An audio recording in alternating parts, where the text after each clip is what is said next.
listening to The Two Marks exclusively on the Pod Station.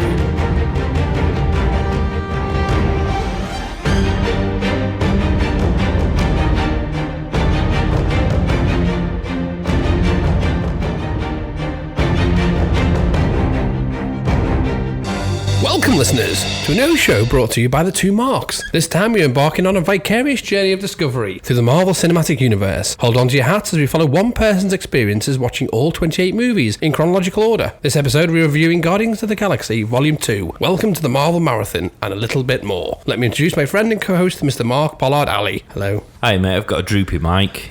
Pardon? That's not a euphemism either. But apart from that, I'm okay. I've got some meds from the doctor. Good. So it's all good. Viagra? Yes. Allegedly. No, not at all. Well, I hope not in those tight trousers. I don't need them when I'm here with you. Oh, automatically just straight. You don't need any help on medication. Yes. Okay, let's go with that. We're joined by our usual Gegarina. We are. The Ishtar Pollard Ali that is the force to be reckoned with. Hello. Hi. Welcome back again. Thanks. I don't really ever leave, do I? No, because you've been here since last time we recorded. No. I just have to keep moving you around. She just sleeps under the desk. Well, the chairs have got wheels on them, so I just push her around the office when she gets under feet. And me Roomba, I need to get a Roomba. You're like an analogue Roomba, just picking bits of rubbish up. Oh, really? I mean, we should explain what it is we do here. Obviously, we have the Two Marks show, which covers movies and TV shows, generally of a geek nature. But we did recently, our last episode covered Top Gun. It did. So, I mean, I wouldn't say that was geeky. It's a bit more, perhaps, what's the word I'm nostalgic. Looking for? Yeah, nostalgic and a bit more popular culture, but still. So yeah, you can check all that out on the Two Marks podcast channel, which is on all the major podcast platforms, which presumably you've already found if you're listening to this. You can check us out on social media. We're on Instagram, Facebook, and Twitter. And if you do all of those things, you will find that this particular genre of our channel is the Marvel Rewatch, where Ish, who was a Marvel noob, I would probably say 12 movies in. It's just a noob. She's less of a noob. Thank you, Latham. So you hadn't watched any of the Marvel movies, had you? No, other than a couple, but not really in detail. You're watching them with family who are 6 years old, doesn't count. Yeah. You watch them with your nieces and nephews without really paying any attention. Yeah, because I picked stuff up in this film that I hadn't seen before, even though this was one of the films that I'd seen a couple of times before. And you watched the Loki series, thoroughly enjoyed it, and suddenly realised, well, at our persuasion, that you wanted to go back and watch it from the beginning. So that is what we're doing, and we're watching all of the Marvel movies in time chronological order, so not release order, but in the order that they fit on the Marvel timeline, so to speak. Yeah. Well, you have to explain, because if you go on Disney, there's about 15 different anyway. Every time we do this, you have a go at me saying the same thing, but then proceed to spend 15 minutes explaining the word chronological. Nobody likes him. Anyway, we don't do any spoilers in the film, so Mark and I, who have seen all of these movies, aim to not spoil any of the films going forward, because A, we'd be spoiling it for Ish, and B, if you're listening to this, you might be either embarking on your journey or maybe doing a rewatch. So we're trying to make sure that you can enjoy this experience as though it were your first time. It does require a lot of editing post, because Mark comes up with lots of useful information and tidbits, which turn out to be spoiler terrific. So I sit here going, when it comes to the stats and facts information that Mark has diligently put together, I sit there going, no, that can't go in. No, that can't go in. I'm hoping we'll get to a threshold point where I can. Oh, that's right, the end. Well, when is the end? Because no sooner do we do these films, they bring out another. Well, next week, in fact, isn't it? Is it the 6th of July? Yeah, is that Thor? Yeah. Yeah, and obviously there's been Miss Marvel and Moon Knight, which have come since we've re-embarked on our journey, because there was a small pause whilst life got in the way. and we do the Marvel Rewatch ones, and we release them every fortnight, and the alternative weeks, me and Mark just do some stuff for shits and giggles. Well, mainly just shits. Yeah. Because we're not that funny. Speak for yourself. So, what are we covering today? Which one is it? And obviously, it's a... Refer back to intro. Guardians of the Galaxy Volume 2. Every time. It's as if you're asleep. Your brain is too busy abusing me for my intro to listen to the intro. I feel like that's not... it doesn't add value to the intro when you've not known what He's not wrong. To be honest, I don't listen to it because he keeps on saying the Marvel Marathon. Oh, do you switch off? It just irritates me, and it shouldn't. So, we are doing Guardians of the Galaxy 2 here, which in the timeline is immediately after Guardians of the Galaxy. Yeah. Now, obviously, up to this point, we've watched, say, the first Iron Man movie, and there's been a couple as a break, and then there's been the second Iron, and then a couple more, and then the third Iron Man. Whereas here, we've gone straight from Guardians of the Galaxy 1 straight into Guardians of the Galaxy 2. Ironically, Ish, these are both the films that you had actually watched. Yeah, and I love the fact that it was one after the other, because it was... I love Guardians of the Galaxy 1, so I thoroughly enjoyed Volume 2. Do you remember what you gave it out of 10? 1. You gave it 1. No, Volume 1 I gave 10 out of 10. Right. Yeah. And what did you give it, Latham? 8. So it was going to be a 7, and I said the 8 because of the nostalgia. Okay. Where do we do, just as an initial thing? Well, I suppose we shouldn't really go down that line of question because it's a major spoiler, Thanks isn't for it? tuning in. Tune in next week. The shortest podcast We ever. all hate it. Okay. Well, where should we start here? I mean, I think the beginning's always the best way. I know Ishtar's notes seem to start at the end and then somehow work to the middle and then go back to the beginning. have you made notes? I have made notes. Would you like to go by your notes? We can go by my notes a little bit, yeah. Okay. I mean, for me, the starting point is the opening creds, because what a battle scene that is with little Groot just chilling and dancing, and all this shit's going on in the background, all this aliens trying to get the power source. I mean, it is an amazing one, but I feel you've already missed out on the actual opening scene. Which is? Well, it's the de-aged Kurt Russell. Oh, right, okay. Which, was this the first film where they'd actually done the de-aging? No, not in because they've done it chronological order. with... They've done it with so many others. Well, they did it with... What's his face? They did it in Ant-Man 2. Ant-Man. But did Ant-Man 2... They did it with Robert Downey Jr.'s character. Did they? Yeah. When he's doing his flashback to his parents leaving for the last time he sees them, that's what... Yeah, but that would... No, that... Samuel L. Jackson's character, they did it as well. In Marvel, I think. Well, not much, because you know what they say. Yeah. But they didn't... Yeah, but we're talking about time chronological. In terms of release orders, I would probably say this is the first film where they released that. But it's not, though, is it? Because Captain Marvel we did at the very, very beginning. Yeah, but that's time chronological. I'm talking about release date. Or was that Civil War? It wasn't. Robert Downey Jr.'s character? It's Civil War. The hologram thing at the beginning where he's talking to all those students in that thing. Yeah, that's not happened yet. Does that happen That's before? That's Civil War. I Okay. think so. I'm just IMDb. checking. No, actually, you're right. Civil War was released before Guardians of the Galaxy 2. Which is surprising. I didn't realise that the film was actually released so much later in the cinemas. Because this storyline is so detached from the actual Marvel Universe thread, really. I suppose you could just slot it in anywhere, couldn't you? That's why I enjoyed this film so much, I think, because I didn't have a big context on Marvel before this film. And so when this came out, it was funny. The whole Guardians thing was funny, and it was... entertaining in a very different way, and that's why I loved it, and I kind of kept watching it. All I will say is enjoy the funniness while you can. Before everyone starts dying. Well, it's just because what Mark has established with the timeline in terms of release date, the reason why Guardians did come late is because it's gearing up towards which we can't talk. I think in the release date, the things are now gearing towards the culmination of what all these phases have been. Right. Without trying to give too much away. So in the whole release date, it makes sense that they are later on. But it's a fantastic storyline, this storyline. The team is really interesting. Each character has a really interesting backstory, and you just grow to love each of them from volume 1. So I was really intrigued about how that would develop in volume 2.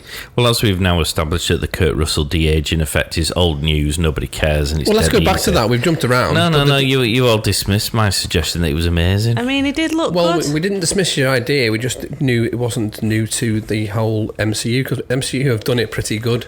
Before, yeah. However, with regard to your point, which is a valid point, they didn't need to do much de-aging, from what I've been led to believe from reading articles and listening to special effects people. Why? How? Is that just because he looks that young? Yeah. Apart from Paul Rudd. Paul Rudd looking like he's been the same since He 1985. really has, you know. Yeah. That guy has not changed. No. It's amazing. Your basement's flooded.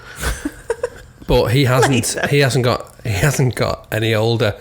However, with Kurt Russell, apparently makeup artists said all they needed to do was a little bit of makeup, a few prosthetics and lighting, and made him look like a Garnier advert. Nice. Which is cool, isn't it? And then obviously with Samuel L. Jackson in Captain Marvel, that shit doesn't change. But yes, I take your point. Calvin Harris, not Calvin Harris, what's his name? Kurt Russell. Calvin Harris. Who's not a sponsor. Moving swiftly on to your Groot scene. Yeah, it was really cute. I mean, this is our introduction to Baby Groot, or Groot the Second, Yeah. as you destroyed my entire universe in the last episode. Sorry. Because Mark explained that the Groot in the first one did die, and that's a seedling from Groot, so that's his offspring, Baby, yeah. his baby, as it were. So this is a completely different Groot, which destroyed me, because I just thought it was the same Groot who just was reborn. But it turns out this is an entirely new Groot, which is good for me, because it means I get to rank 2 Groots in my top 10. Well, have you ever ranked 2 Groots? That's a sentence I didn't think I was going to say before. Not at the same time. Well, you get to fall in love with Baby Groot because he's so cute the whole way through this film. He is, though, isn't he? Oh, well, from a merchandise point of view, Disney have done it proud. Oh, How many people went out and bought Baby Groot? Because you don't strike me as a cutesy person. Well, like, in fact, I'll say you don't strike me. I know for a fact you aren't a cutesy person. Did Groot get under your skin a little bit? No, I liked it. I thought the fact that he's a sociopath. he's dead cute, isn't he? Yeah. But he will batter you. Yeah. He's got some anger issues. Yeah. I mean, literally. I mean, it's cute because he's got like a little uniform now, and obviously you can it's like the Ken dolls and that you could dress him up, couldn't you? Yeah.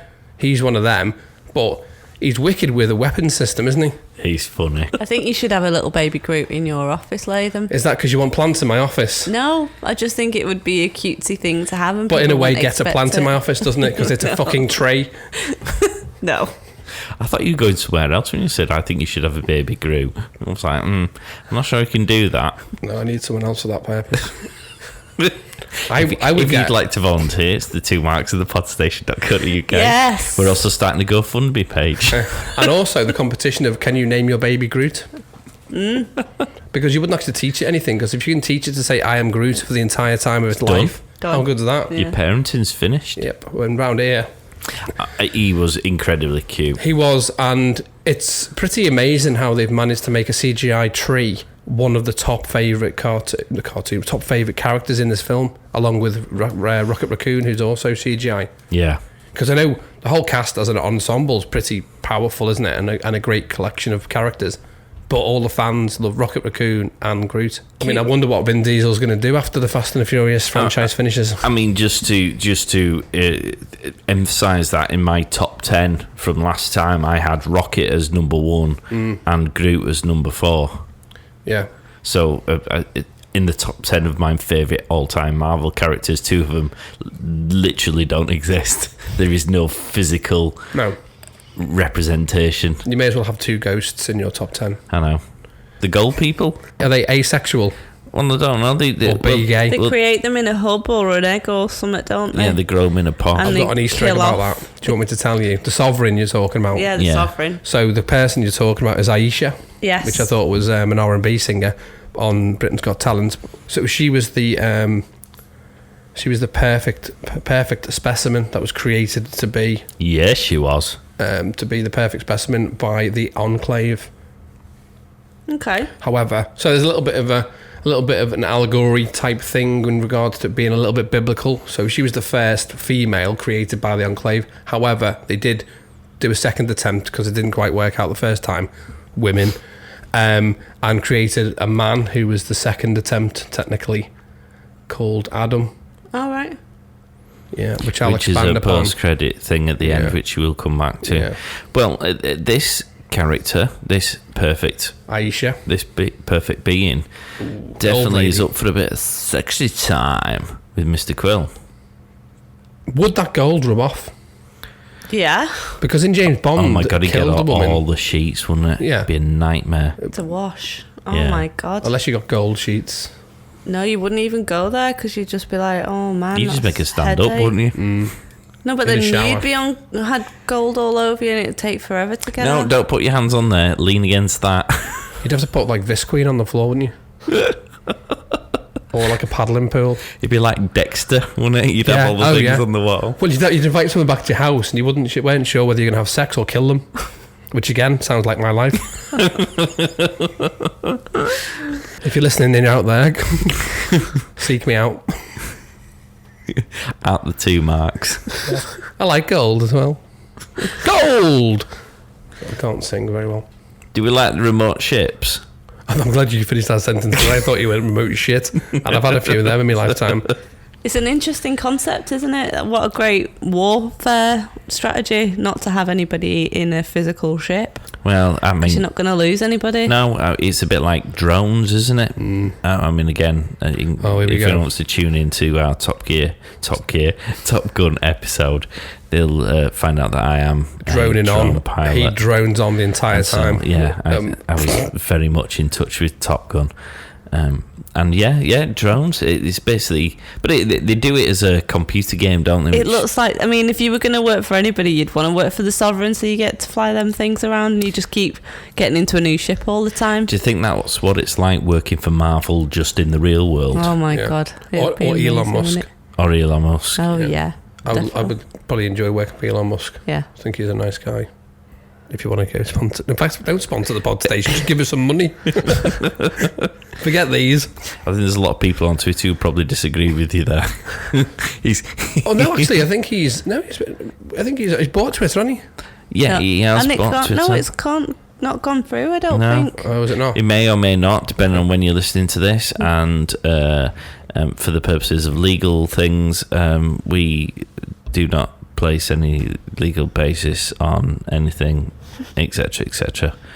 Please don't sue us, Eon. Anyway, Space Invaders is what it's like, isn't it? They are playing the game as if it's like a Space Invaders screen. they were a bit knob-heady. Well, that's the equivalent of Generation Z, isn't it? Like literally just sitting in a seat, being a knob. shooting Yeah. at things and not actually having any skill or learning anything. It did feel very Instagrammy, didn't it? Yeah. That place. You can imagine them all walking around doing selfies of their gold faces. Boring. They'd have a wall, wouldn't they? Like a sort of the best worker. Yeah, who's killed the most amount of people? I'd go in and just kill them all.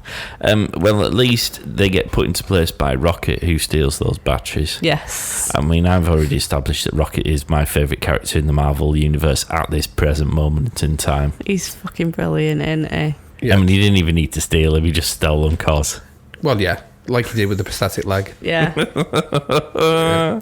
And then causes all that warfare, doesn't he? Because then Yeah. they get off and there's the big ass chase. I mean, it's interesting from this opening scene with Baby Groot and when they're fighting right the way through to sort of this point, we get a real insight into how their relationships as a team Evolved. have evolved. The way when they're fighting actually very much as a team. They're doing teamwork apart from Drax, who Kills does it. not give a fuck. No. Just dived straight in that Yeah. mouth. Yeah, well, we're both daggers. Yeah. Yeah. But Drax's character in this film is so unbelievable. He really has much more of a centre stage, doesn't he, than he did in the previous one. And you just love him. You just grow to love him even more because he's just so straightforward. He's the VIP, MPS, SPS. What's the one where MPV. He's the MPV of this episode. You love your acronyms, don't you? Well, I was just trying to say he's the best in this. Do you want to explain what MPV is for people that might not know? You didn't even know what it was. So to me, about 15 options to try and do it. WC. Most valuable person. Yes. Oh, thank you. Yeah, no, I think he's just generally brilliant in this. But they all have their things. So you've got Rocket and Peter, who are very much fighting over who's the big dong when it comes to being the captain of the ship. You've got Drax, who pretty much people just let do whatever he wants because he's going to do it anyway. And he's like really literal. Yeah. Gamora is a bit of the mum of the group, really, isn't she? She's the only sensible one. Yeah. But they all have a really nice parental way with Groot. So they're all sort of pick him up and help him out and keep him out of the way. So during that fight scene, for example, pretty much every one of them at some point goes, get out of the way. Get out of the way. Yeah. You're in the way. Yeah. Type thing. He's going to be a complete belle, isn't he, when he grows up? Well, we know this from the post-credits, don't we? Yeah. Which we will discuss later. Yeah. But they get chased by these drone spaceships for stealing the batteries, and you're seeing Rocket and Peter fighting over the joystick. Yes. Which then leads on to them crash landing on the planet after all these drone ships are destroyed by Spaceship Unknown. Is that what you've gone with? Well, that's what it was at the time, I guess. But I think it would just rewinding a little bit. The fact that like Drax realised that they were in a difficult situation and then pulled himself out of the spaceship and was just like hanging on for dear life as they then, Well, he was fighting the spaceships out the back of the spaceship. I mean, this is badass. He's after so badass. I love that. Who the fuck does that? It's brilliant. That's after lobbing himself headfirst into the monster's mouth. He was like, my team need help. I'm just going to lob myself out of the back of the spaceship. And then, Gamora finds that he's, still out there as they're trying to go down. I mean, it's such a great scene that, and they crash land and he just starts laughing. I mean, let's talk about Drax. He obviously has that laissez-faire attitude on everything. He has this wonderful, happy vibe to everything that he does. Like he just sees the absolute humour in absolutely everything. Everything makes him laugh, which is a brilliant way to live your life. And I don't know whether this is either the script writing or the actor himself, he still has some pretty weighty moments in this film. Well, yeah, he's lost his family, hasn't he? But he when he plays those scenes, and there are occasions when he flips from being happy Drax to that, and it never feels like it's contrived or it's forced or it's artificial. But there's been an evolution for Drax for me from Volume 1 to Volume 2, because Volume 1 was very much focused on him getting revenge for the death of his family, and it was quite heavy, whereas this time you feel like he's got his peace. He's made peace with it, and now he's living his life and enjoying his life. It's not so much of a burden on him anymore. I think it's that he's not getting bogged down with the nuances of life. That he takes it as it is, and because he's so literal, half the time he's not even aware of what's going on. He's just in the moment all the time, constantly in the moment, and he's just kind of a spectator to other people's fun and finds the humour in stuff that we wouldn't, because he does start laughing out of context with things. Yeah. Mind you, Rocket's just as bad with the whole sarcasm thing. Yeah. Well, yeah, I mean, they're essentially they're defence mechanisms, aren't they? So his is sarcasm and Drax is just basically being literal and kind of not one's not even caring, just not being bothered about life. I mean, if Rocket needs lessons on how to be sarcastic, he just needs to pick up the phone. I'm terribly sarcastic. The more angry I get, the more sarcastic I become. My emails just drip unnecessarily with the disdain of sarcasm.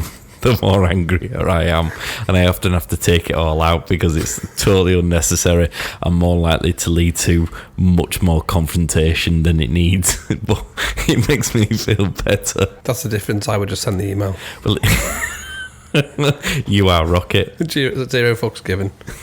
But you have a filter because Ishtar's pretty good. You're a counterpoint to each other. Yeah, I'd probably send my emails to Ish first, and she could just check them and remove 95% of it. It's just like, yes. Exactly. No, but I mean, Rocket, it's a nice distinction between Rocket and Drax in the fact that, like, Drax is not sarcastic at all. He's just straightforward, whereas Rocket's character is very, very sarcastic, and they're both humorous, but in very different ways, which is nice. Rocket's quite late. Rocket has a bit of a hard time in this film because you can see him battling with the original character that was from the previous film, where he was on his own and he could do whatever he wanted and no one cares, whereas he's trying to have to fit himself in this family and almost accept that he's got people that care about him and that he cares about them, and he seems a little bit in turmoil about that, and that's very much his journey, I feel, in this. I mean, it's obviously a film about family throughout this, because you've got Gamora and Nebula, aren't you? And you've got Rocket and the gang, you've got Yondu, so there's an awful Peter and Ego, so it's very much a family thing. But I almost feel like Rocket had the biggest mountain to climb in this. Well, yeah, because his thing about being an army of one is based on the fact that if you haven't got anyone to lose, you're not a weakness, are you? So if you remember the film Heat, there's a famous line that Robert De Niro says when I think someone's asking to him why his house doesn't have any ornaments and is pretty empty and his little boxes left unemptied. And he says, you should always be in a position, if the heat's around the corner, to be able to leave in 5 minutes. Yeah. Which I agree with. I just have a lot of clutter. So I might need about half an hour. You deliberately leave clutter, so if the heat arrives, they've got to climb over all the shit to get to you. Yeah, not quite hoarder level, but you know, there's kind of more like an obstacle assault course, like the Krypton Factor. But he's dealing with that loss. But also, he was manhandled, but he wasn't. He was the equivalent of what you would do to a raccoon. In human terms, he was misappropriated physically. Yeah. Wow. There's no way you... Can you just go back to when you tried to explain what chronological meant? Because I think that was easier. He's been abused, and he has been experimented on. Essentially, vivisection. I would go as far as vivisection, which is not very good when you've got a stutter. And he's got the scars, which are physical and mental and emotional, and because of that, and I suppose humans or whoever did it on him, he's not easily trusting of people. No. So the battle he's got going on is he's got a group of people who legitimately like him, which is hard to take on, because he's like, well, why? Because I'm a knob. And then he's feeling that he has to reciprocate that, which then puts him back into a weak state, because then he's responsible for them. Yeah. And if they get killed or caught or captured or whatever, he's got to go and save them. But he's one of those people that you just want on your team when shit hits the fan. I mean, we're fast forwarding a little bit, but that scene where the other guys have gone off and it's him and Nebula sat in the Groot. I mean what a scene is that? Those booby traps, that was Home Alone on another level, wasn't it? I mean, he is epic. He's exactly what you would want if you wanted to kill baddies, wouldn't you? He's just angry. Good. He's an angry fairball. He was just fucking with them though. It's friggin' brilliant. When he had the gravity thing, he's switching it on and off, and they're just bouncing up and down off the ground. So, however, warped and disturbed the guy is, I mean, he's just brilliant. When it comes down to helping his family, then he's there, and what a superpower he has. In fairness, I'm not entirely sure he wasn't just doing that for fun, the giggles. Yeah, I think he might have been. I don't think he was particularly doing that for any. What's the word I'm looking for when he? Well, he did wipe out a few of them. Yeah, but that's by chance, isn't it? I think by just flicking it on and off, you're going to injure or kill a few. Yeah, it wasn't out the goodness of his own heart, I don't think. Yeah. Rewinding back to the crash scene, though, I'm getting whiplash here. Did you pick up the fact that before Quill's dad lands, they back up with each other, as in the Avengers scene? Did you pick that up? Where they do it a couple of times, you see. I don't know whether they ran out of ideas for camera shots. At the end, in the big final battle scene, they do a similar tableau. One. Yeah, where they all stand in a circle and the camera goes round. Yeah. Like a Michael Bay panning thing, like they do. Yeah. Well, they did it at that part, and I was like, "Ooh, that's giving Avenger vibes," because they've all backed up, and then we find out that it's Quill's dad. I think they were just reusing that same camera rig. They were like, "We've paid this much for it. You'll make use, like your mum and dad used to do when they bought you a pair of shoes. And you've been asking for it. You'll wear them whether you like it or not. All my money's worth." Has it been platforms? Has there been that many souls put on them? At this point, we actually flit to Yondu. Yeah. On Hor Planet. What's the planet called there? Bear Heart. Yeah. Do you want to explain a bit more about that? Because Ish might not realise. Well, in this iteration or telling of the story, it's inhabited by prostitute androids. My favourite planet. Although I don't pay for it. Do you have to put a coin in the slot? What? To get them to work? The androids. How bad would it be though if they run out halfway through? Like you just get into the the last important part of it all. In your case, the last minute. You've got an hour and the clock's ticking down to 59.4. Well, if you don't know though, like one of those wind-up clocks that you have like to boil an egg. I mean, I don't think you use that, do you? But if you've got one of them, we've got a toaster that does like the timer and it pops. Okay, so if you're using your toaster, take a toaster to a sex club. Just need to time it, and then you just run out of time as you're about to get to the best part, and you go, put another pound in. And then you don't need the full pound, do you? So did you get a reimburse for the bit you didn't need? It's like them tyre machines, where you have to put 50p in the bloody tyre machine. Put your tyre up, and it keeps going after you've left. I've driven away. There's a car parked behind you, and you're thinking, no, I'm just going to stand here, because you got to know where you're using my 15p's worth of cheapskate. Yorkshire right there. I'd leave it being like seething that someone's going to have 10 minutes worth of mine, or you need. You're just more. Jealous because you didn't come up with the idea I am, first. absolutely, but I also upset when I have too much need for air and not enough money for air. So I put 50, and it's 50p now. Well, I always go around and take the tops off first, so because you have to run around the car, don't you, in case you run out of time. Like a Formula 1 guy. Yeah. I pay money to see that. I've never seen him move so quick. When there's money involved, Mark. 50p. Anyway, the question you asked me is... Whorehouses. How much are they worth? Depends who's the boss. So Planet Bearheart is largely in the film uninhabited apart from the prostitute androids. However, the Incredible Hulk comic 111 in 1969 is home of the Sagittarians, a race of people who were thrust into the Hulk-centered conflict with the Galaxy Master, Princess Daedra, not to be confused with Deirdre from Coronation Street. And what about Sly Stallone? Because I presume you got a bit excited about seeing Sly. Yeah. The worst kept secret at the time ever. Was it? Why? Well, this movie, I mentioned in our last episode, so there's no spoilers at all, that in fact the Guardians of the Galaxy even, they're not the original roster of characters. In fact, they've updated them and used those. The ones that in this film, you get to see all of the original characters, which I've detailed. Right. And Sly Stallone's character is actually one from the original Guardians of the Galaxy lineup. Right, okay. Starhawk. Okay. Stakar Ogord. Right. I'm trying to pronounce his name properly, but known in the comics as Starhawk. Right. One of the original members who had the name, and him and Yondu are best friends and partners in the original version of the team, because Yondu, which I think when we came out of watching it, I said was one of the original members. We saw it originally when it came out. Yondu was actually one of the Guardians in the original roster. Right.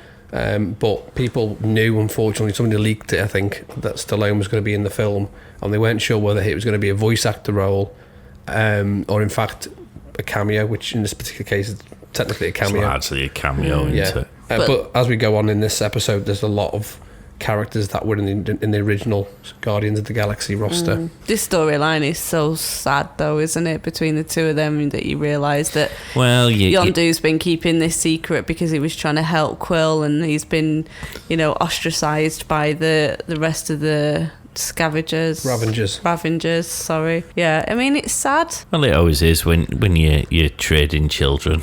But he was doing it to help Quill, wasn't he? That's why you're looking at me. £3,000 on eBay right now. 2 in the boot. But he's wearing one in the hand.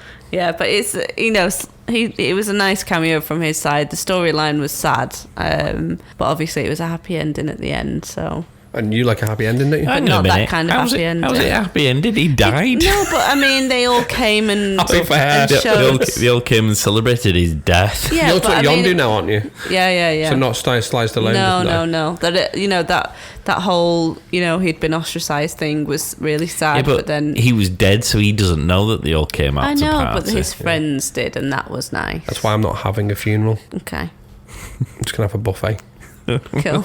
No, because funerals are selfish, aren't they? They're for people who they turn up and they go, well, I only wanted some crab sticks and some vol au vents, and he hasn't done that, and they don't even know who the people come to your thing, do you? Oh, God. So, okay.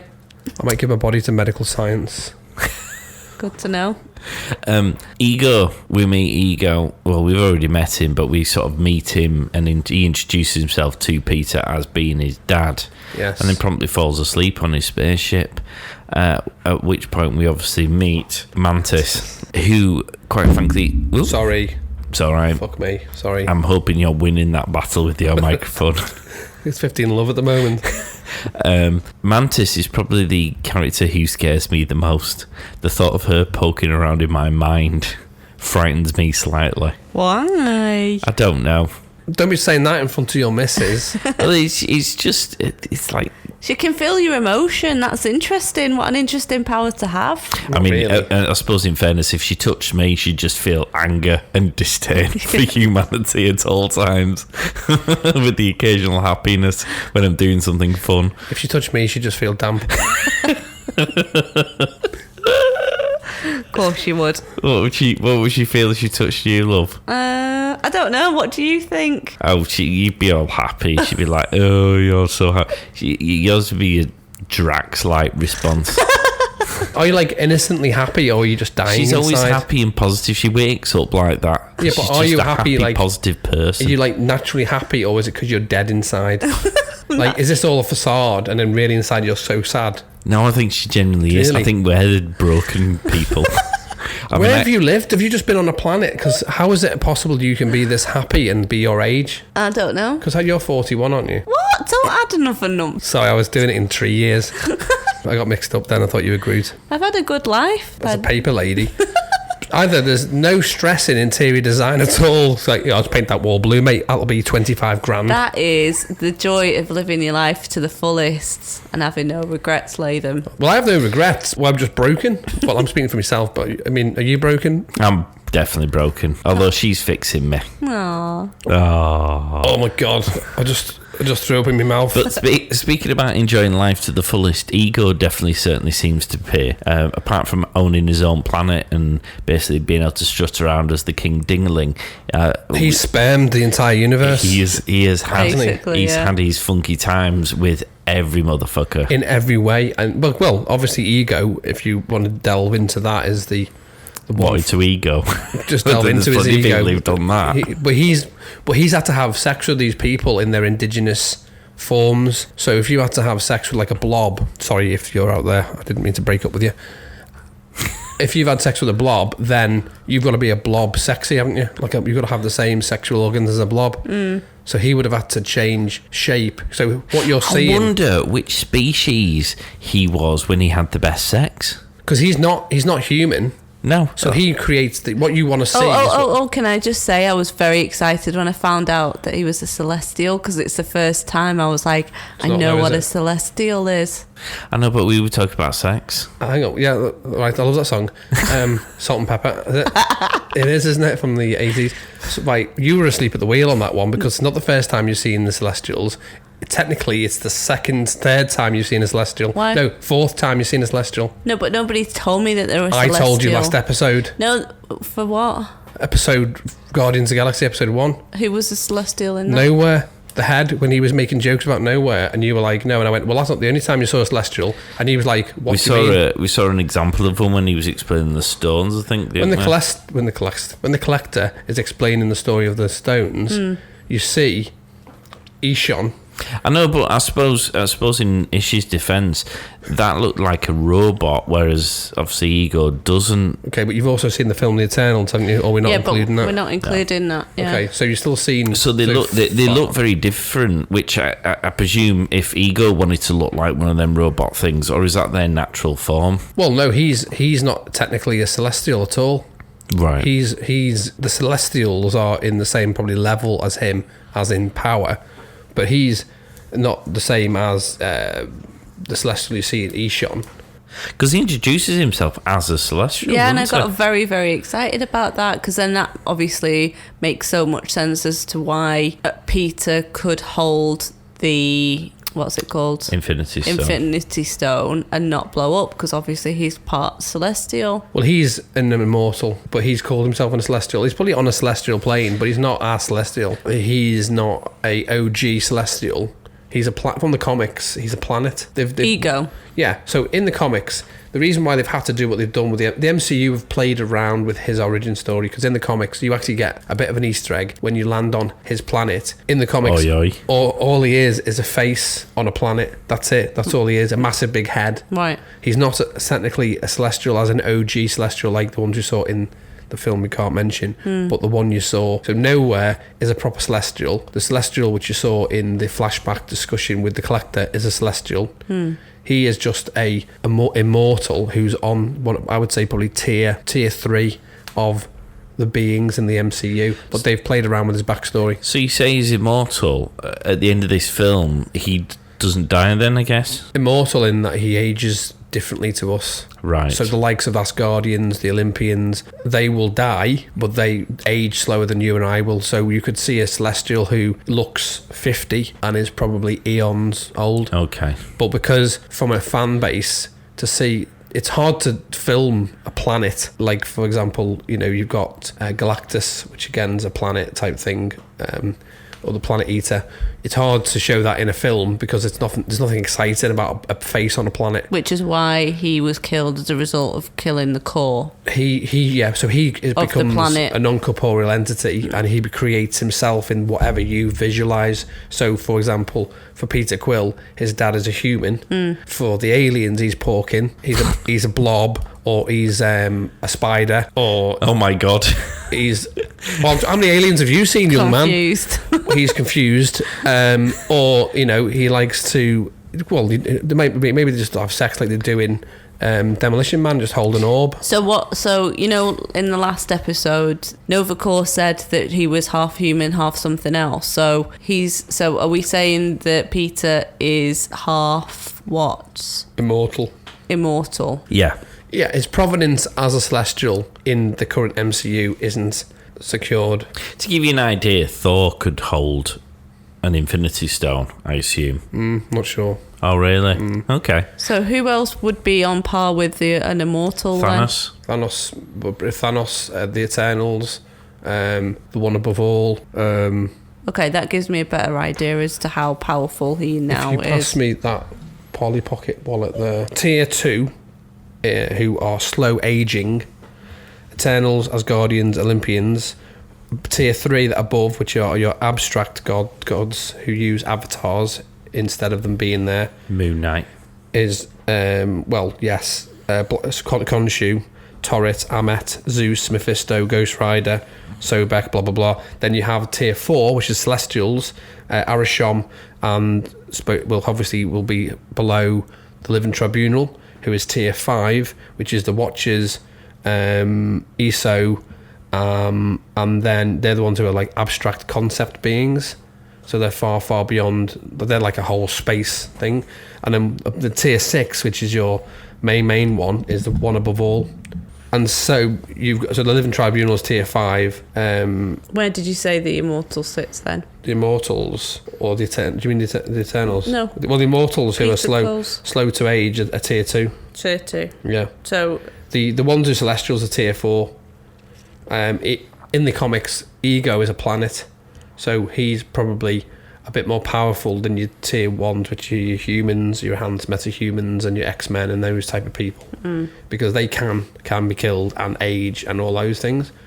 So it is important to understand how powerful they are, because each of these ones has to speak to a power above.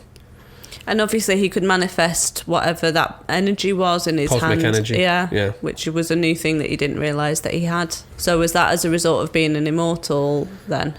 Well, it's him being a cosmic being. Okay. So if he has cosmic energy in part with the Eternals and the Celestials that are above the Eternals, I would say, and obviously Thanos is on the same line as Star Fox and the Eternals. They're Tier 2. Okay. But they just age slower. Yeah. And all of them can be killed. You just need to get a bigger gun. That's all it comes down to. Welcome back if you've woken up.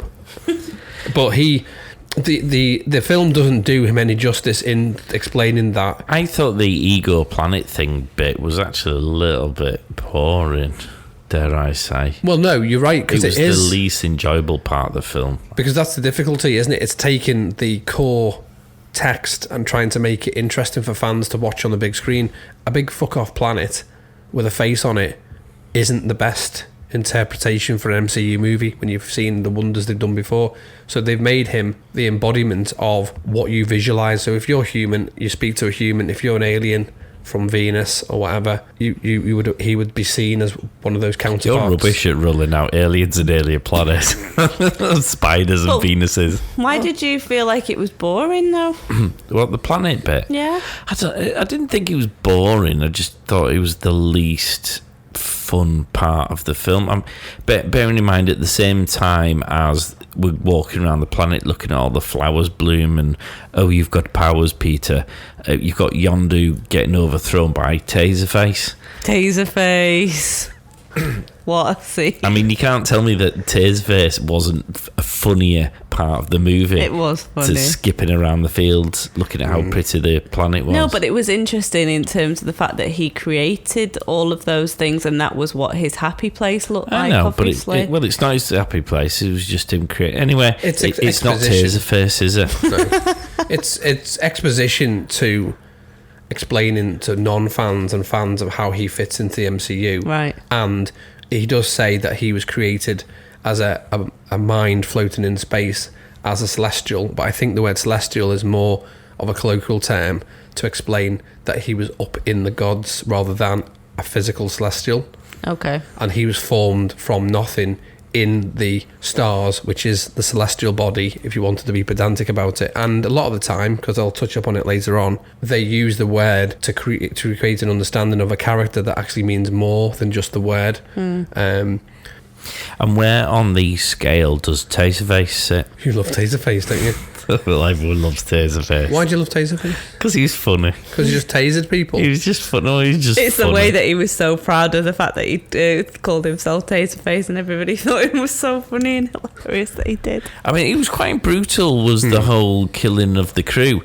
The guy who is from Sons of Anarchy, he got killed off really quickly. Tom Flaherty. Yeah, I think so. Who got the belt, the Glasgow kiss or whatever it's called. Yeah, because he gets killed off really quickly on this, just by virtue of being on Yondu's side of the fence. And it all gets quite dark, looking at all the dead bodies floating away. No, but then it's immediately uplifted once they're in the jail cell. And no, it's not, because before then, and I know what you're going to say, they're kicking Baby Groot around in the ring. Yeah. They're just kicking him and bullying him. I mean, I never wanted to cry more in all my life. I wanted to drive around to all of those actors' houses and hold them properly accountable for the mean things they did to Baby Groot.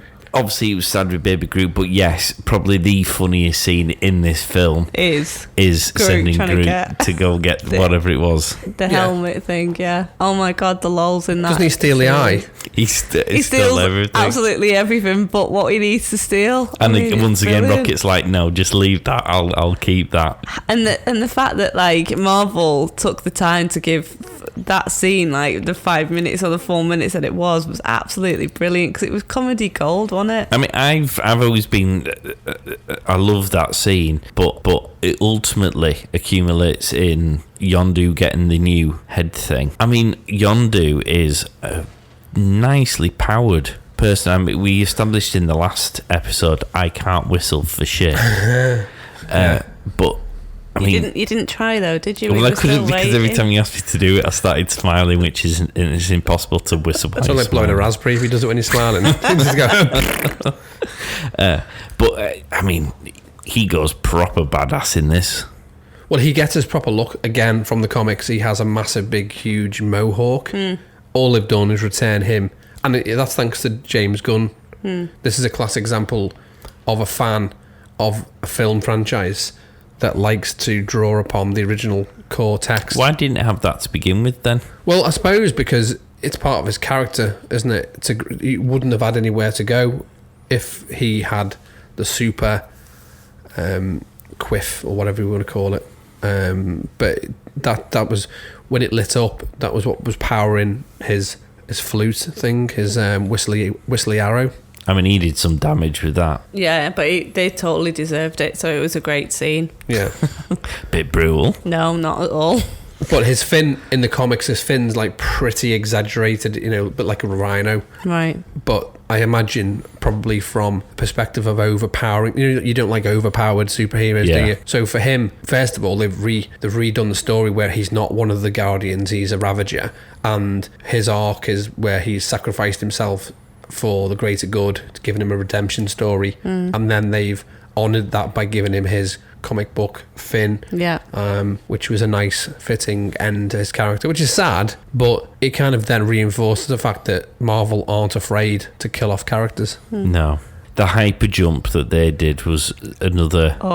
This is what I mean when I say that the Planet Ego stuff was really quite dull in comparison to when you think not on the Planet Ego. You've got Rocket messing around with the people who are trying to kill him on that planet. You've got Yondu going badass whilst Groot's dragging everything he can find from the ship.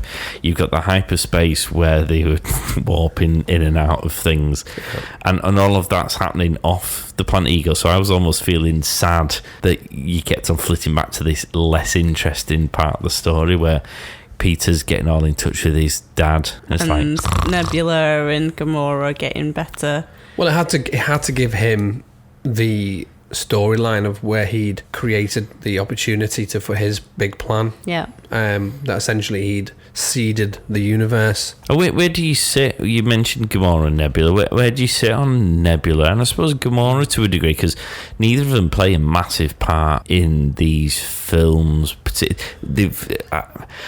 Certainly Nebula has been sort of a very side character up to this point. She's very serious and very dark. Admittedly, there's been some horrible things done to her, so you can appreciate why. Yeah, of course. But in a film which is largely comedy and light-heart, it feels like she's the Debbie Downer. And then Gamora feels a character who's been largely outshone. She's quite good as being the mother in the group, but when she's not with the group to bounce off of their comedic characters, I feel she's not as interesting a person. I wanted to throw that out to you too. I mean, the dynamic between siblings is the rivalry anyway, because they're adopted sisters of Thanos. Adopted daughters of Thanos. Nebula's story in the comics is far more horrific than they've portrayed in the films, and Gamora's storyline from a Cypher character point of view has a bit of a way to go to develop her character. I mean, they've all got mental health issues in that group, haven't they? So they're all damaged goods. I think we mentioned this in the first film, which is why they work so collectively well. What do you think, Ish? I think because the characters are so good in this film, I think it is hard for somebody like Gamora's character to shine as brightly as the others, because comedy is central to the whole of this film. If you're not naturally funny, it is very difficult to compete with the other characters because they all are naturally funny. So I think as a female strong character, she's epic. She absolutely can kick ass, and she's very strong. So if it wasn't this film and she was in another film, perhaps she'd shine a little bit more brightly. But I just think it's because of who she's with in this that kind of downplays it. But I love her character. I love the strength of her. It'd be interesting to see where the Nebula thing goes. We don't really understand whether she's a goodie or a baddie when she walks away at this. Well, yeah. No. And they've got a Guardians Volume 3 coming out next year, I've just seen. Yeah. So that'll be interesting to see how that develops further. And obviously Guardians are in Thor, that's coming out as well. Yeah, but that's on the basis that there are a lot more films between now and then, and there's a lot of other things that could potentially happen. Hopefully that storyline of her will evolve a little bit more with her sister. I mean, Guardians 3 is the last one they're making as well. Is it? So everyone could be dead by everyone could be dead by then. But I've got a feeling that we're not going to have an Iron Man 3 situation where 3 was too much. I'm assuming that it's going to go from strength to strength, as Volume 1 and Volume 2 have proved. It's just added to the flavour of the characters in a good way. If you were making your own planet, Latham, what ship would you create? What shit will I create? Or what ship? No shit. Peter, when he finds out that he can build planets too, explains he's going to build an enormous Pac-Man and probably have David Hasselhoff's statues on every corner. What kind of stuff would you have on your planet? Mine would be pretty cool because I would have a Willy Wonka-esque styley, sort of driving down the street in your trouser pants with your elasticated belt. I would pull over in the lay-by and just pull off a piece of leaf that you could eat. Oh, that sounds Or delicious. you may be able to wheel up a bit of the curb and it's licorice. Oh, yummy. Or marzipan, something like that. Yeah, but if people have been walking on it, it's going to be dirty. I mean, you might be able to eat it, but it's going to be Your mistake you minging. made there was I've got other people on my planet, mate. Exactly. My planet will be invitation only. You would and have barefoot. Ew. well, you got dirty verrucas and I would smelly, have- like dirty, scabby athlete's foot skin all over your bloody licorice. They would be killed. I'd have rules. The planet would be ruled massively. But then I wouldn't know. I'd be a benevolent dictator. And it would have a shield like the one in Rogue One. People have to ask for permission to come into the shield. And I was like, have you got Crocs on? And they go, yeah. Well, you can leave. Have you got flip-flops on? Yeah. Well, they're not coming in. Have you got shoes that haven't got a heel on? Yes. Well, you can go. Have you got any foot disease? Are you... To be fair, there wouldn't be many... There'd have to be a whole checklist. I'd have to go through a proper recruitment process for visitors. But I'd have Lego houses. That'd be cool. Could you eat them? No, because they're Lego, aren't they, silly? What's going on? I'd want to live on your planet, Latham. I think it'd be funny. Wouldn't it? Yeah. And then the lollipop lady, you could literally take the lollipop off the lollipop lady. She'd get a bit upset because I've invited her by special request because she hasn't got Crocs on. And she'd be like, well, who's going to be able to take the people across the road now because my lollipop's gone? It's like, never mind. That fucking idiot's currently licking my lollipop. That's what she said. Love it. What about you, Pollard? What would you have? Oh, I don't know. I haven't even thought about it. I've not thought about mine much. Years in the making. I mean, I'm very much on the same par as Latham with there will be a very thorough vetting process as to who could come on my planet. I don't know, it'd just be all fun and geekdom, wouldn't it? Yeah. There'd just be constant, it'd be a demand that there'd be constant more Marvel movies and Star Wars movies and There'd Star be Trek big, movies. like, cinema screens everywhere. Yeah. I'd be a big tech person. I'd want lots of technology on my planet because I just love a gadget. So it'd be like, invent away, people. Bring it to me and let me play with it. So yeah. Would you have transporters like they have in Star Trek Picard? Well, ultimately, we would aim to invent that sort of technology. Because I think what would happen is we would visit each other's planets on a regular basis. Yeah, I'd visit to eat dirty licorice curbs down. That's near my road. And then we'd transport back to my planet where With licorice. The antibiotics would clear up the rash that I developed from eating that curbstone. But I haven't got people with athlete's foot. They're all decent people, mostly me. What about you, Ish? My planet would be green with lots of plants and flowers. That's boring. You're such a girl. So you'd have just a whole green planet, like a long big lawn. Yeah, well, yeah, with lots of plants and You'd end up a spending your beach entire and life. the sea and like nature and fresh air, and You've just described a garden. it'd be lovely. So you just want Eastern Woods then? No. They're full of doggers anyway. The big fight at the end, like the big battle, did anyone else feel like it went on a little bit long? It did a little bit. Don't we like big battles though? I mean, we do and we don't. Does it depend on who the villains are you're battling? Because Ego as a villain is like the Stay Puft Marshmallow Man, isn't it? As a villain, he's not. I mean, okay, I'm saying that with knowing how powerful he is, but compared to other villains like Ronan the Accuser, Yeah, he's not a big ass. He's not a big ass No. one, even though power wise he is. Yeah, Yeah. that's why I don't mind big battles because. But if it's a decent fight... It's because it didn't look scary. Although, can I tell you, when they obviously, bash at him and his body... Will they do what? Bash at him? Like, fire at him? Bash at him? What? When they're shooting at him? Yeah, and then his body goes how's that bashing? off. You can't verbalise a hand signal. Can you just put that into a sentence, please? Pretend Mark's describing chronology. And then his skin comes off and then he rebuilds himself. Yes. Yeah. So he's like a human circumcision? No. I don't even know what I was saying. I think I liked the first film because I know they had a big battle scene at the end, but it wasn't a massive part of the film. In fact, I would go so far as to say Ronan the Accuser didn't feature hugely in the film. It was very much about the Guardians' characters and how they came together. And I think this film, that big fight at the end, was almost as though they felt they needed to have a big finale. Maybe because they'd run out of ideas, I don't know.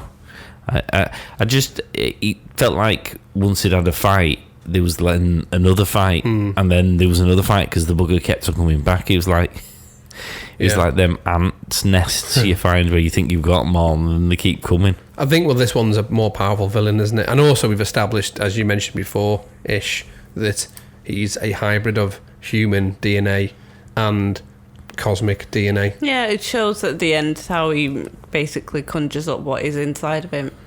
Yeah, I mean, that... I'm looking at you and thinking, please don't say anything inappropriate, but yeah. Okay, I'll try my best there. I will explode. I know.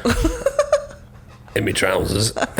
No, I think the bit you're talking about is when Ego is trying to mind... Yeah. Kind of fuck him and say, this is what you can see in his eyes. And then he fights back because Yondu then says, I always use my heart, not my head. Yeah. That scene was strong of all of the parts of the fight, because obviously that then releases everybody from the chokehold that... Well, you see, I couldn't focus on that scene particularly because I was too stressed. Well, I was asleep first time, but from my memory of this film, I remember Groot being stuck between the rocks. And I don't know why, because I'm not a particularly claustrophobic, suffering person, but the idea of being trapped in a cave, you know, those lunatics who go, is it potholing or cave diving, when they go into these tiny little spaces, and particularly the idiots who go with when it's underwater and they have to take the air tanks off and like push them through and then follow through after the bloody air tanks, and you're like, oh, that being trapped in a dark cave between two stones. And I mean, I'd follow through without doing that, because that's how bad it was. I mean, I got lost in a duvet once and I got terrified. Yeah, but it was your duvet. Every Saturday. It was covered in stuff that most people would be scared of. I've been slimed. But this does end up with Yondu biting the bullet. Sad. I mean, the Guardians have killed off some pretty big characters. They killed off Groot in the first one. Yeah. They've killed off Yondu in the second one. Yeah. What's going to happen in the third one, Ish? And you find these funny, by the way, just for the record. I mean, I was genuinely gutted with Yondu, because I like his powers. I like what he was able to do, and I liked him as a character, and it's sad that he's now not going to be around. Do you know what's weird is I didn't warm to him in the first one because I know him from Walking Dead, and he was a complete bell end, so I was already against him unnecessarily because it's two separate things. But I thought because he was such a baddie in Walking Dead, I just didn't like sort of lean towards him. But the second one, yeah, it's sad. However, sometimes you need to have that to move the story forward and give others a chance, because there's quite a lot of top-heavy characters, and I think the reason it works is two of them are CGI, but populated by, sort of famous voice actors. Yeah. What's on your notes? Well, have you got anything on there? Because I've got post-credits. Oh, right. Which were many and plentiful. They were, yeah. In fact, I remember being in the cinema for these and getting all these post-credits.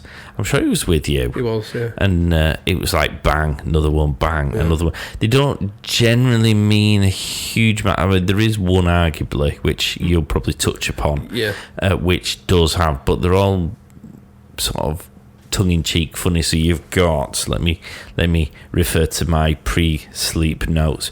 You've got the guy practicing to be Yondu, and that was just hilarious. When you've got Drax screaming in agony because he's been necked. Impaled. He's been necked. I beg your pardon. You know what I mean.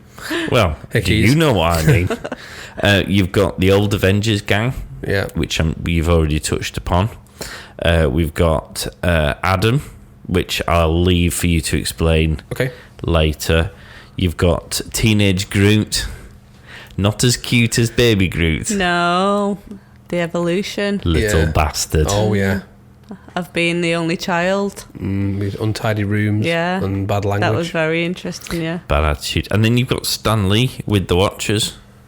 Indeed, which was a fan theory I mean, a lot of the things you're talking about I've covered in my Easter eggs. Well, that leads us nicely. And you do your Easter eggs because there are some little goodies here. There's loads. We get to see again the Orlani or the Orloni, depending on how you want to pronounce it. It's probably the Orloni. We saw them when all the time Peter Quill is singing his songs as he's dancing across the planet to get the orb, and he's using one as a microphone. They're kind of a cross between a rat. They're like an inside-out rat, aren't they? Yeah, it's a combination of a rat and a frog, and they sort of inhabit, but clearly they get everywhere because. Well, they're an arch nemesis of Groot. Yeah, we see them again. We also find out what the meaning of Star-Lord's shirt is, because it's been deciphered, and it means gears shift. It reads gear shift, and in other words, attached to the molecules read dust, cement, stone, and ash, with the bottom subtitle reading a Tenic Galaxy invention. That is for fans who manage to decipher that.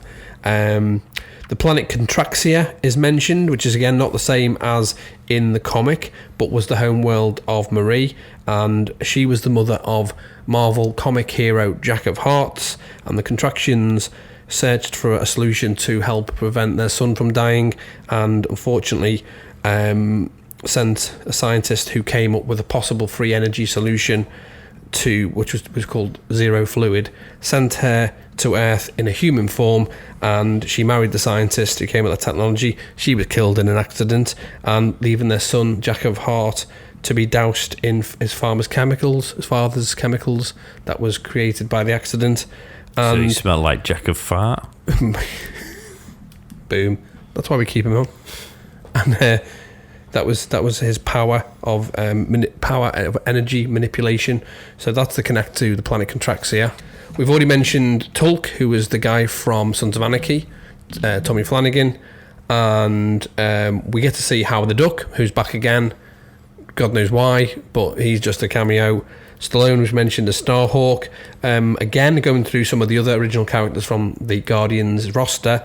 Michael Rosenbaum, who we'll know who played Lex Luthor in the 90s show Smallville, is the voice of Martin X.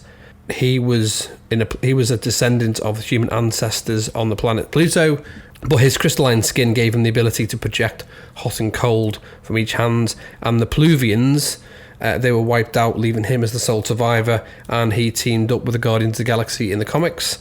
The other thing that kind of gets rectified, which was a fan theory for a while, is that Stan Lee, with all of his cameos, was in fact a Watcher, and whilst they are doing their hyperspeed jaunt across the galaxy... Well, do you want to explain what a Watcher is? Because that will make no sense to probably Ish. Well, a Watcher, if you look at my tier list, a Watcher is tier 5 out of tier 6. So they are abstract concept beings, and anyone who's seen the What If show, can we mention that, will be aware of a Watcher called Uato. They see everything in all the universes and all the different timelines, but they just don't interfere, do they? They're observers, so they're not allowed to interfere.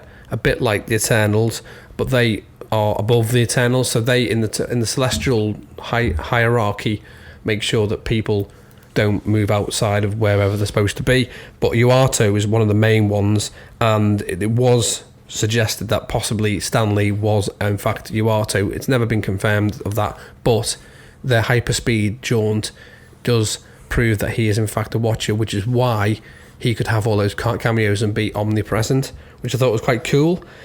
We see another callback to the Ascarvarians, which was mentioned in Guardians of the Galaxy when he was on board the Klin, that he once had a romance with an Ascarvian, and that was how Drax became a bit endeared to Peter, because he referred to him as who was lain with an Ascarvian. So they get mentioned again in this. The planet's face, you get a glimpse of how Ego looks in the comics, which was a kind of a little nod to his comic book version. And the really, really important one is during the scene where Ego is trying to convince Peter of the path he should take, and his eyes sort of start to go starry, he mutters the word eternity. Now, a lot of fans think that is kind of just his response to what he's seeing. However, the reality is that eternity is an actual figure from the comics, which we have recently seen in the Thor 4 trailer. We get to see another young Peter. He returns again with the same character who played him in the first film. Yondu's Blue Frog and his troll doll get a wonderful homage in his death, because that was the frog that he took from the person he was when he was trying to get the stones in the first film. He got the frog, and the troll doll was the one where Peter Quill hid the Infinity Stone. His arrow is formed from the fireworks of the particles when they fire into the sky, which is kind of another homage to him and his arrow. Charlie 27 is played by Ving Rhames. Anyone who knows him, he was one of the Marvel heroes who, a bit like Martin X, was a human engineered to survive on Pluto. Charlie 27 was engineered to survive on Jupiter and was the result of being super strong and super dense with a military strategy background. Aletta Starhawk's other half is played by Michelle Yeoh, who gets everywhere. People will forget where she appeared last time. Shang-Chi. Kruger has Doctor Strange Magic, which is the character who looks like a red lizard. He is the Source Supreme from the 33rd century and was trained by the same ancient one that trained Doctor Strange, and in fact has the same mystical glyphs that Doctor Strange has. Kevin Bacon was the MVP of Guardians of the Galaxy 1. David Hasselhoff not only gets a mention but also sung the song, the Guardians Inferno song. He sang and performed that, written by James Gunn. And then at the end of the film, just after the credits, there's a huge disclaimer that no raccoons or trees were injured during the filming of the feature. Well, thankfully, whilst people digest that, they can listen to us arguing and bitching at one another in what I consider to be my favourite part of this show. No way. Yeah, Because you don't tell us every week that this is your favourite part. I don't know why it's your favourite part, because you get so vexed about it. I know, because... Is it because you think your top 10's the best? I like debate and I also like being right. So those two things combined is just excellent. Yeah, but the wrong thing with that is neither of them are true, because you're not right. So, for the benefit of those listening, Latham, would you like to explain what it is we're talking about? It is how we mark the film and how we add into our list of characters who we rate out of 10, isn't it? Yeah. So we have a top 10 of our characters, and we can add into that list any new characters that have appeared in the film we've just watched. And if we have had a character that has gone off our list but appeared in this latest film, we can, if we want to, put them back in. And then obviously, unlike myself and Ishtar, you can keep all of the characters lingering around, because although it's called a top 10, you've taken that reality and you've taken the reality stone and you've changed it for your own, which is you have a top 10 of 64.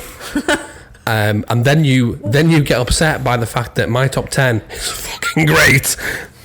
Yes, quite. Pretty much that. But before we do that wonderful part, which doesn't get your blood pressure raised at all and requires you to have an enema.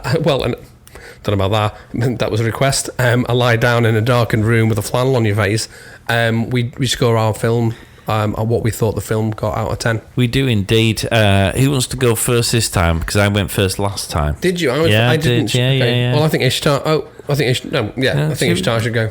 Oh, okay. Were you going to peak too soon? No, I was going to let you go first because you didn't go first. I know, but I'm not that bothered really, because you always pick on me anyway.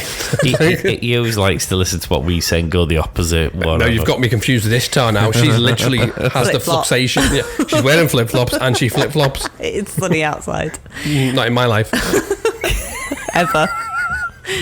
I love this film. I love it because it made me laugh a lot. The characters are much more lovable in this film than they were in the first film. The bants from Drax, from Rocket are mega.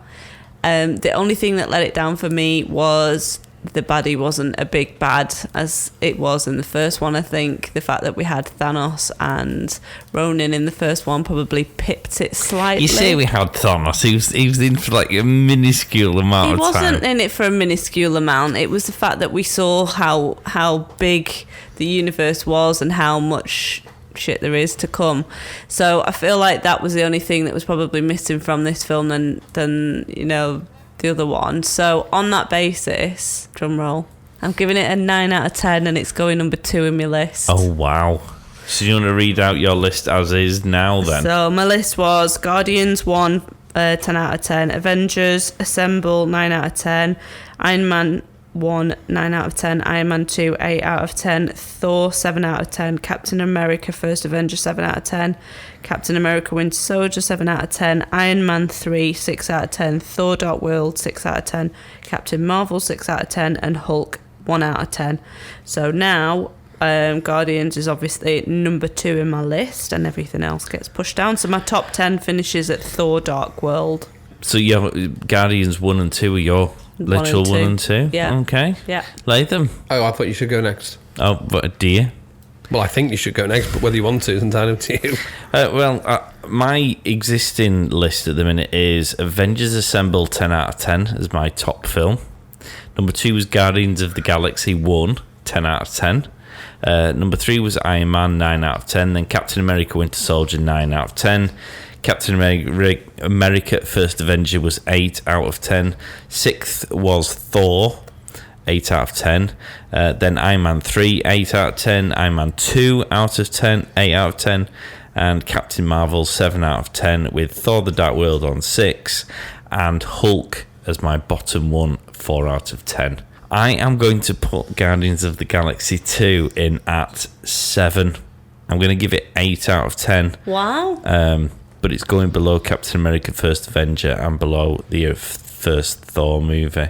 So where is it now? Then number 4 in your list? No, it's number 7. Oh, number 7 in your list? It's number 7 in my list. You see, this film, I'm still giving it 8 out of 10. I know, but it's 7th in your list. I know. How many? Yeah, but it is based on how many 8 out of 10 you've got. I've got 2 films 10 out of 10. I've got 2 films 9 out of 10. So it's already 5th. And then I've got 1, 2, 3, 4, 5 now, which have got 8 out of 10. And I'm obviously ranking them in order of which ones I prefer.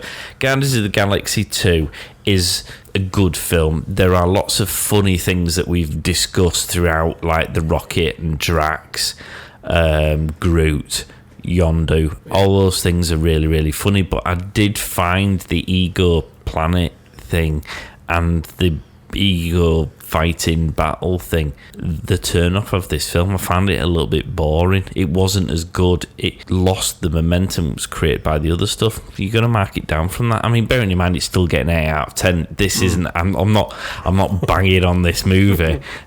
We're dissecting minuscule points in what is a very high quality league table here, but it does. But I'm surprised based on that you're still putting it so far low down, because 7 is not high. 7 out of 10, 7th out of your 10. Yeah, but you can't, can he? Because if you've got 2 at 10 out of 10, that means that you're down to 8. He's got so many at 8. Why wasn't it higher up your list in the 8? It's bang in the middle of the 8 out of 10. So Captain America First Avenger got 8 out of 10. I think it's Guardians isn't as good as that film.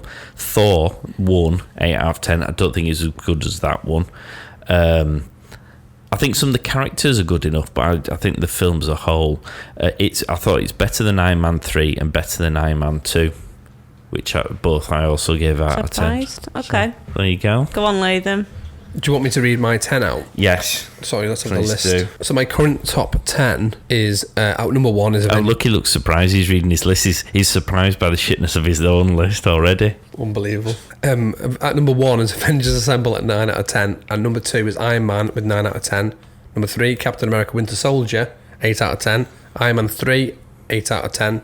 At number 5, Iron Man 2, 8 out of 10. Number 6, Guardians of the Galaxy, 8 out of 10. Number 7, Captain Marvel, 8 out of 10. At number 8 is Captain America First Avenger, 7 out of 10. Number 9 is Thor, the first one, 7 out of 10. Number 10 is Thor Dark World, 7 out of 10. We're not doing any more than 10, aren't we? Because that's 11. We keep going if you want. I've just got one extra, unlike Mr. Pollard here. Hulk was 6 out of 10. Now, I have scored this 8 out of 10, and the reason I've scored it that is because I quite like it for a lot of different reasons than you two, but I also take on board the reason I've had to score it down is that even though the villain was far, far more superior in power-wise, he was a little bit shit. And he was. If the battle had been with Ronan the Accuser and Ensemble, it probably would have had a bit more gravitas than a big planet. And because I know what the character looks like in real terms, it was a bit shit. Okay. So I'm going to put this above Captain Marvel because I enjoy Captain Marvel. I'm not having a poo. I'm just stretching. I enjoyed Captain Marvel. So it's also going in at 7 for you. Yeah. Bearing in mind I've got like 5, 8 out of 10, so it's only a simple case of, an equation. But Captain Marvel was good. I didn't like the fact that they were pushing and banging the drum with the strong female lead above and beyond what they needed to because it didn't need that. I liked this film because what it did do from a fanboy point of view is answer a few questions and deliberately introduce the original characters of the Guardians of the Galaxy. So looking at it as a MCU fan and a comic fan, I thought it hit both of those. It would have gone higher if it wasn't for the fact they were fighting a big fuck-off planet. Okay, well, me and Latham seem to be on the same page there. We haven't finished yet. Yeah, no. Well, let's move on to the next day.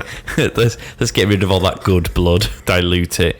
Ish, do you want to kick us off with our debate? Okay. So this is your current top 10 best Marvel characters based on the films we've seen up to this point. So bearing in mind there are future films, some of the characters we've only rated based on our experiences up to this point and not where they go going forward. So do you want to read out your existing top 10? Yep. And then who is slotting in and where? Okay, so existing is 1 Loki, 2 Rocket, 3 Star-Lord, 4 Black Widow, 5 Iron Man, 6 Thor, 7 Nick Fury, 8 Thanos, 9 Yondu, 10 New Hulk. Okay. Are you making any changes to that? Yes. Oh, right.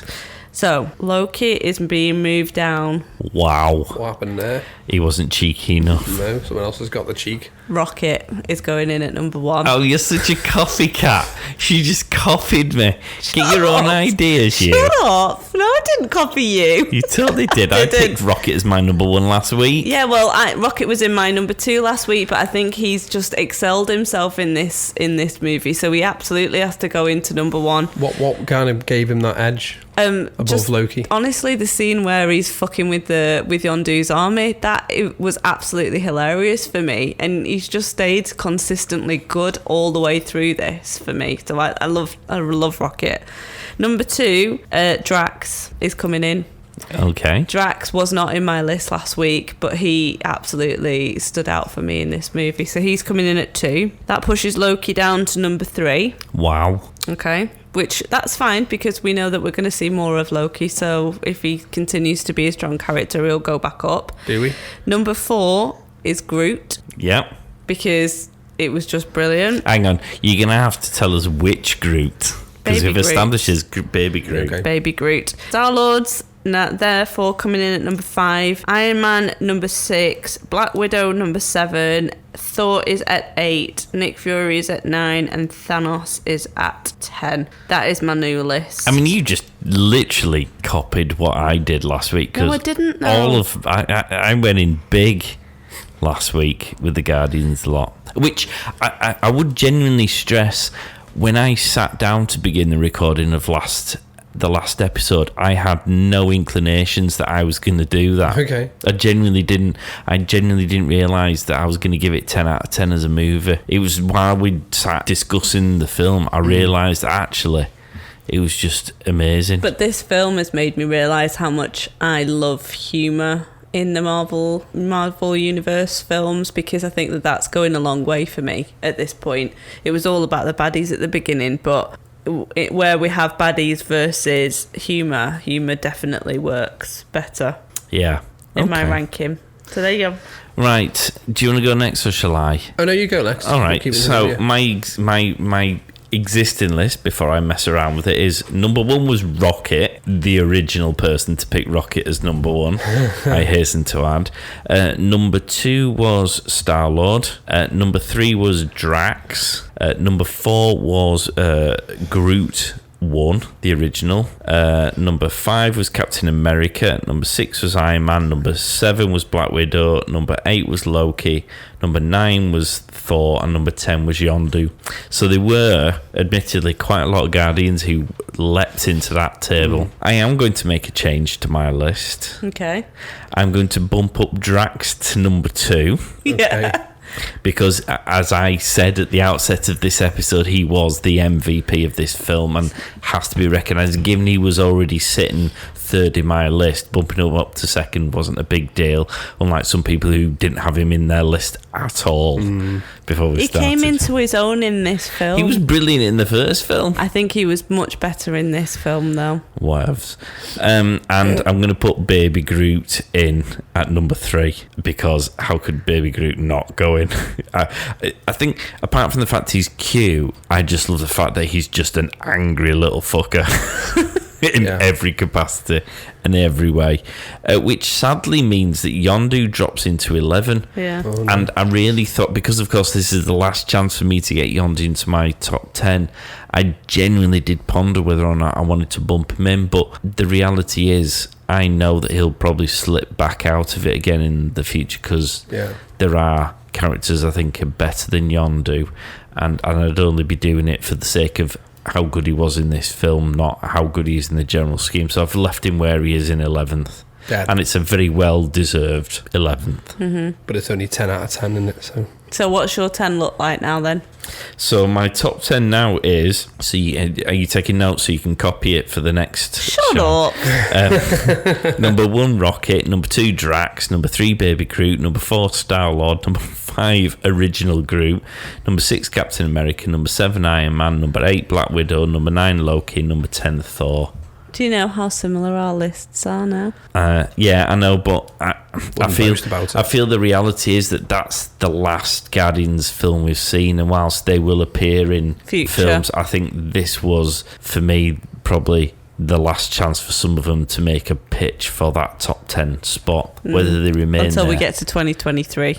Yeah, well, whether they remain there, we'll see, won't we? Mm-hmm. Latham. Now fuck it all up. Ish has copied me mercilessly. Shut up.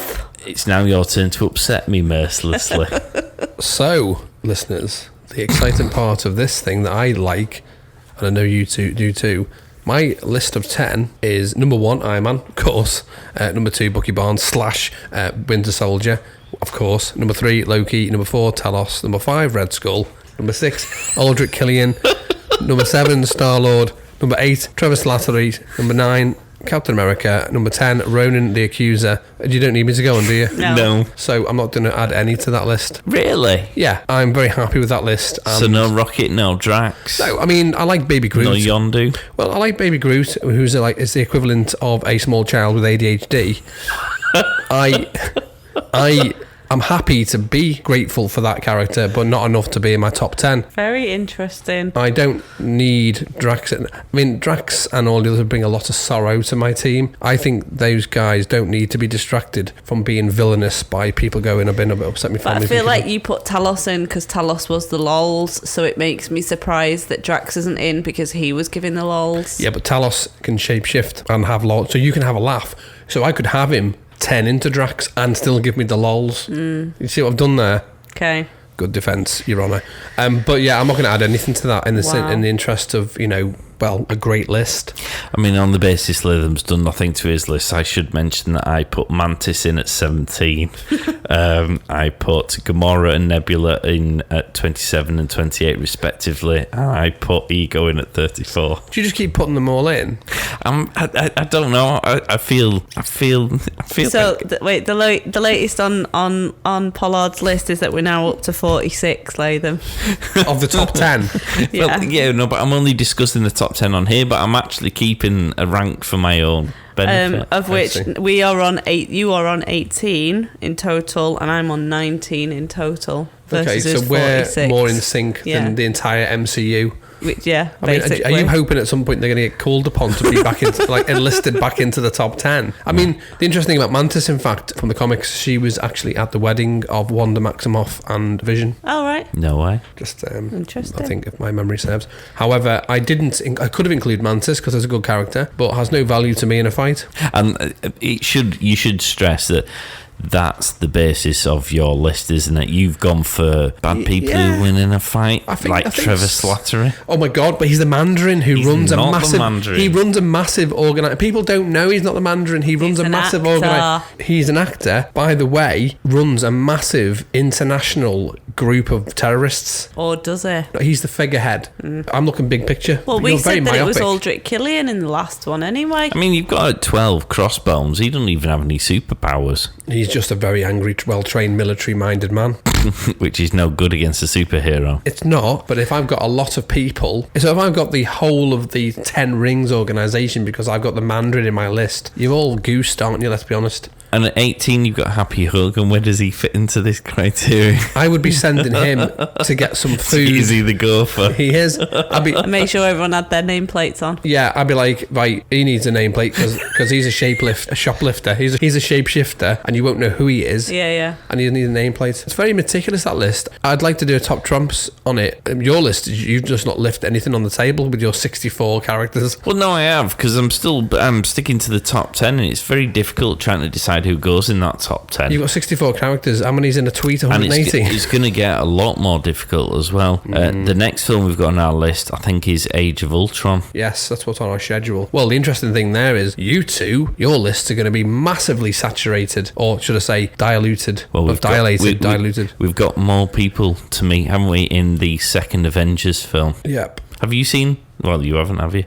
Cool, brilliant. Well, let us know what your thoughts are on your top 10. In fact, even give us your top 10 Marvel characters up to this point. Send it to the 2marks at thepodstation.co.uk or direct message us on Instagram, Facebook and Twitter. It's at the 2marks. Give us a 5-star rating for the show or give us some feedback. Tell us how much Mark's list isn't great. Or Ishtar's. Or how much Ish has just simply copied mine. Have you got a sticker on the back of your phone? Of a flower? Oh my God. Oh my word. You're such a girl. Anyway, on that note. Thanks for listening. Bye. Oh, and also Ishtar. Excelsior!